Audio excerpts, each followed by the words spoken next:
Hello everyone, I hope you're doing great. So today will be the first PC build video on this channel. I will build my ultimate $1,000 PC for 2020. So before we get started, let's go over the parts, discuss the specs, and why we chose each one of them, and then we will move to the assembly process. So to start off, I went with the Ryzen 5 3600 CPU. It's an unlocked CPU with a base clock of 3.6 GHz, boostable up to 4.2 GHz. It's an unlocked CPU. It has 6 cores, 12 threads.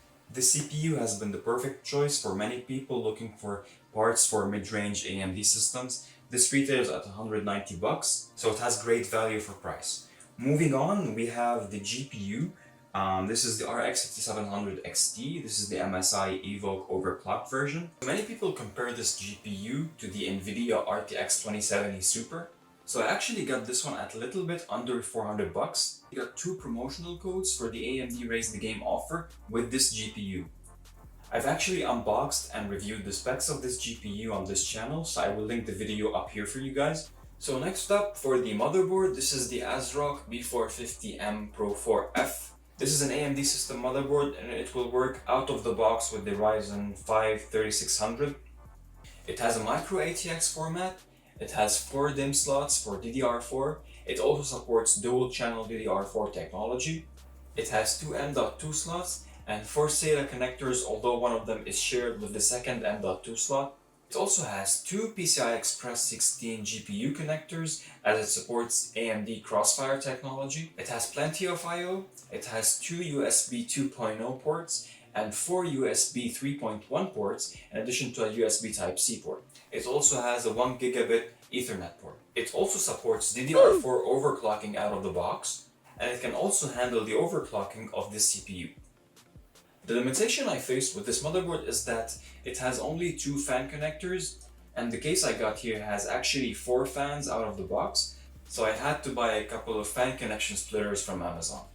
And I actually got this motherboard for about $80. And of course it has an RGB control header. So let's move on to the power supply. Here I got a 550 watt power supply from Corsair. It's 80 plus gold and it retails at about $84. And here I got 2 sticks of 8GB RAM with a speed of 3200 MHz. I also got a 240GB NVMe M.2 SSD. I also got a 240GB SSD, which you can easily swap with a 1TB hard drive. And finally, we have the Corsair SPEC-DELTA case. It's an RGB case. It comes with 4 fans, including 3 RGB fans, 3 at the front, 1 at the back, as it maintains a constant airflow from the front to the back. So before we move on to the assembly process, please make sure you subscribe, as I will be uploading a lot of interesting and similar content every week, and all the parts used in this video on this build are linked below as affiliate links in the description. So without any further ado, let's start with the motherboard. We will try to put as many parts as we can on the motherboard before putting it in the case. That includes the NVMe storage, the RAM sticks, the processor, and the processor's heatsink fan. The motherboard comes with a couple of screws for the NVMe SSDs, a couple of SATA connectors, an I/O shield, and an instruction manual that will help us a lot throughout this build. I will use it throughout the assembly process to determine the headers, the pins, and the connections.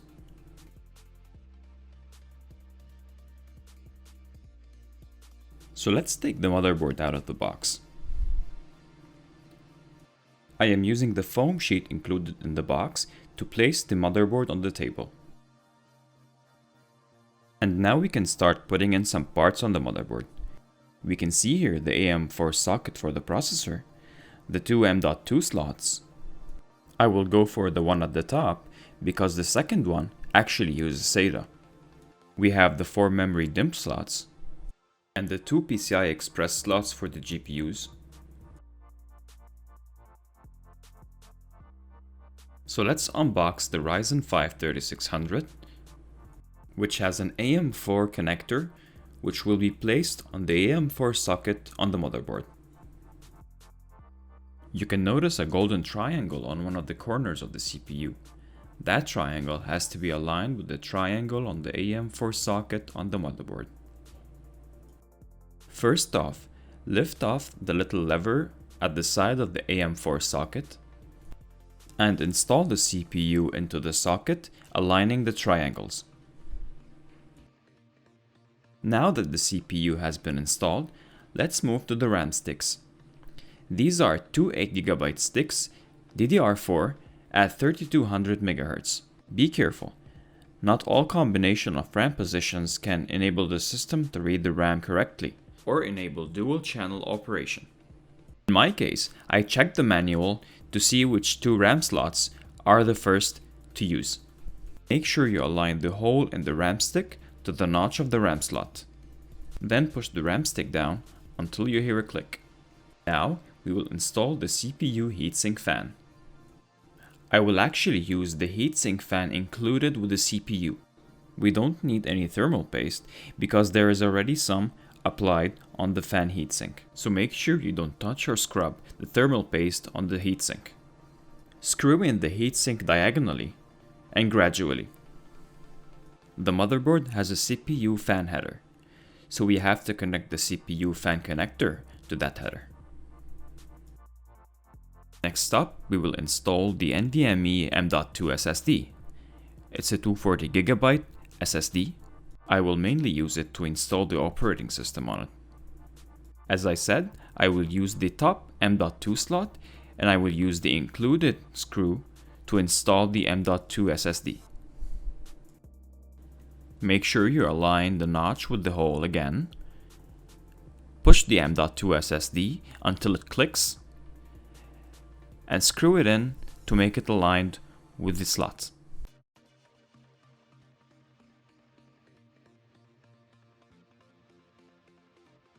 Now it's time to unbox the case to install the motherboard into it.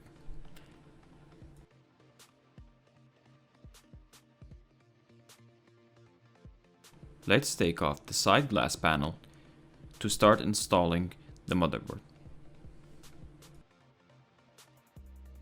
The case has an included magnetic filter on the top as well as at the bottom under the power supply. As we can see, there's a little legend on the case that includes the positions of the standoffs depending on the motherboard's format. In our case, it's micro ATX. Before putting in the motherboard, let's put in the I/O shield.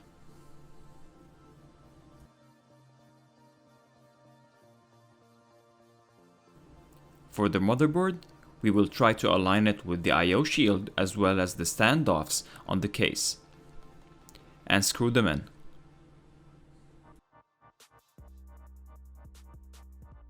On the other side, I will start connecting the case connections, which are the USB connections, the RGB connections, the fan connections, and the power panel connections. Oh, and audio as well. Again, I check the manual to find the header I'm looking for. Here is the USB connection that is connected to the front panel of the case. I'm now following the manual's instruction for connecting the power, reset, and the LEDs on the case. I try to route the cables depending on the position of the header on the motherboard. Next up, I will connect the audio header on the motherboard.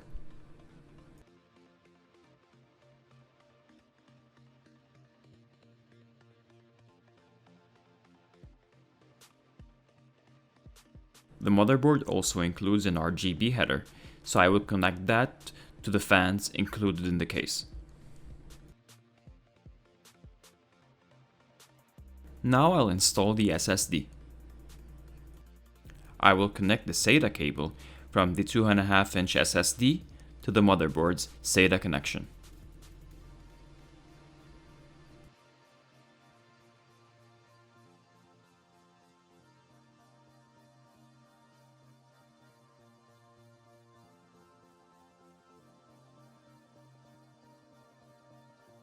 The SATA cable is now connected to SATA number 1. Be careful not to plug it in SATA number 3 because it is shared with the second M.2 slot. Then we will move to the power supply. In our case, we need two SATA connections, one for the SSD and one for the hard drive. We will also need a power connector for the GPU.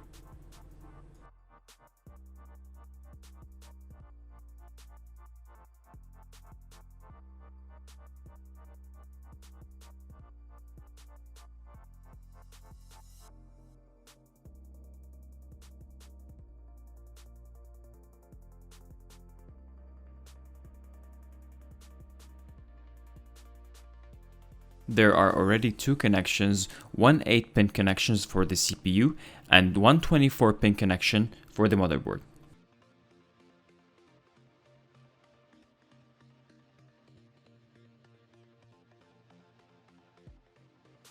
Before I put in the power supply, I will route the power cables into the case and route them back into the back panel. After finishing up with the cables, I will screw in the power supply with the fan facing down. After finally arranging the power cables for storage, let's move on to install the GPU. I will need to take out two of those back shields, which are directly under the top PCI Express slot. I'm choosing the top one because it's a PCI Express 3.0 slot and it has a higher bandwidth.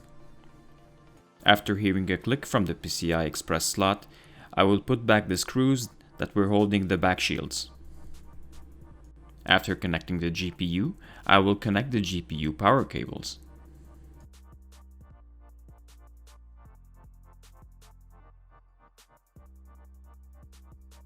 Now it's time for some cable management. I will not commit too much to it because I first want to test the PC and I need to troubleshoot in case of some problems. This should do it. This is a good first step before testing the PC. So 2 days later, I finally received the connection splitter for the fans.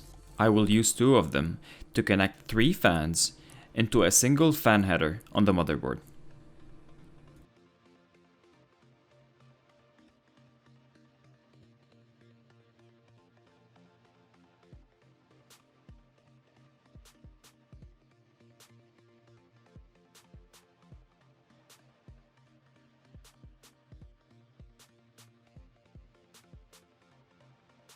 Finally, now it's time for testing. I powered on the power supply and pressed the power button.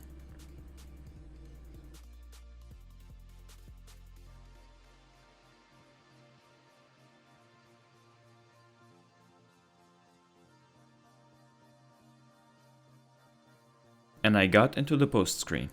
Let's go into the UEFI interface to check if everything's detected properly.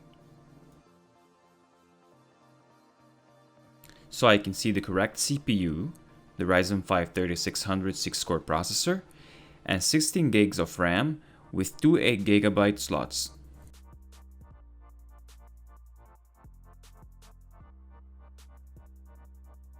I will also check the storage, and we can actually see 3 storage devices, which are the NVMe SSD, the SSD, and a hard drive. Looking good.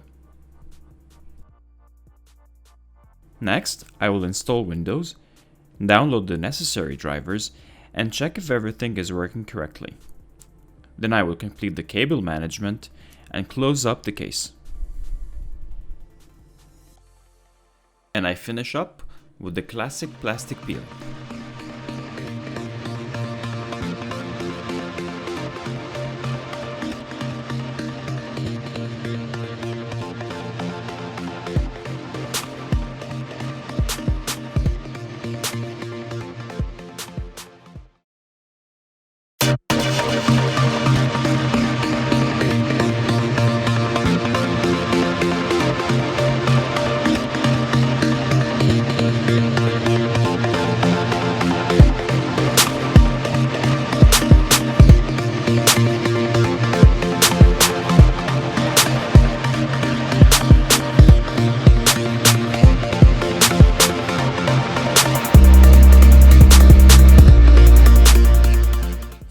So much for watching. If you like the video, please give it a thumbs up and make sure you subscribe. I will be uploading the benchmarks for this PC in 2 days, so make sure you catch up with that, and goodbye.